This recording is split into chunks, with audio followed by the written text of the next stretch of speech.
नमस्ते बच्चों, स्वागत है आपका हिंदी की कक्षा में। स्वर्णिम हिंदी व्याकरण भाग 4 बाय कोरल पब्लिशर। शुरू करते हैं बच्चों पाठ संख्या 14 और पाठ संख्या 14 का नाम है वाक्य संशोधन। वाक्य बनाते समय विद्यार्थी व्याकरण के नियमों का ठीक से ज्ञान न होने के कारण लिंग, वचन, कारक आदि की गलतियां करते हैं, जिससे वाक्य अशुद्ध हो जाते हैं।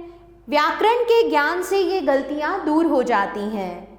अतः वाक्यों को बनाते समय लिंग, वचन, कारक आदि का उचित प्रयोग करना चाहिए।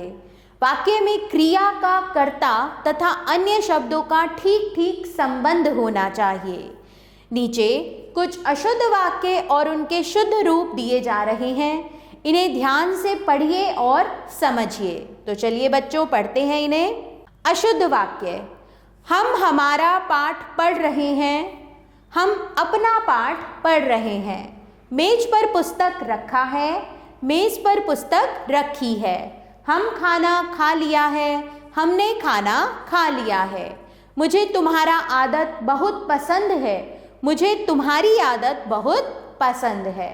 तो आपने देखा कि लिंग, वचन, कारक और क्रिया के साथ इन सब के संबंध में अगर अशुद्धियां हो तो वाक्य अशुद्ध हो जाते हैं। आगे चलते हैं। हवा ठंडी चल रही थी, ठंडी हवा चल रही थी। मेरे को जाना है, मुझे जाना है। एक गरम प्याला चाय लाओ, एक प्याला गरम चाय लाओ।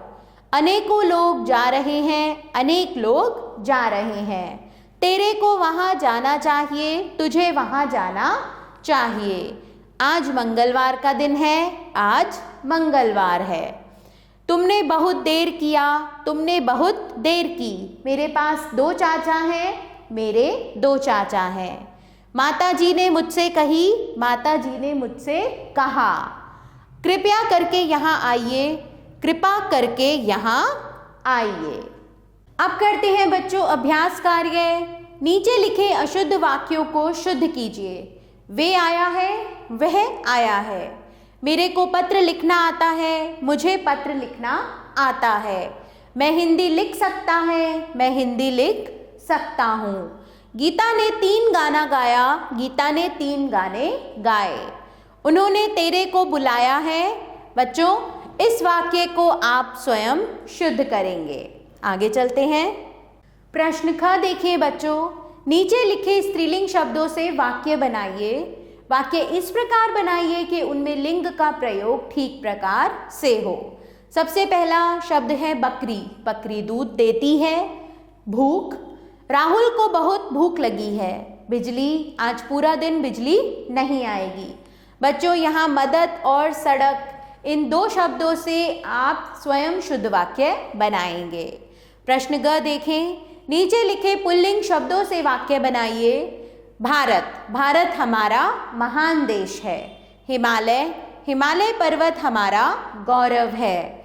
ईश्वर और भूखा, इन दोनों शब्दों से आप स्वयं शुद्ध वाक्य बनाएंगे।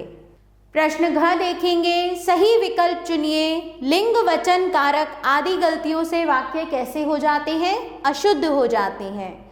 किसके द्वारा हम अपनी भाषा को सुधार सकते हैं?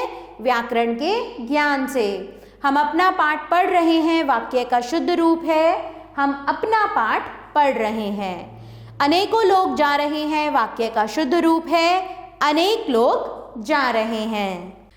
इसी के साथ बच्चों यहाँ यह पाठ समाप्त होता है। आशा करती हूँ आपको अच्छे से समझ में आ गया होगा। आभार बच्चों, मिलते हैं नए पाठ के साथ।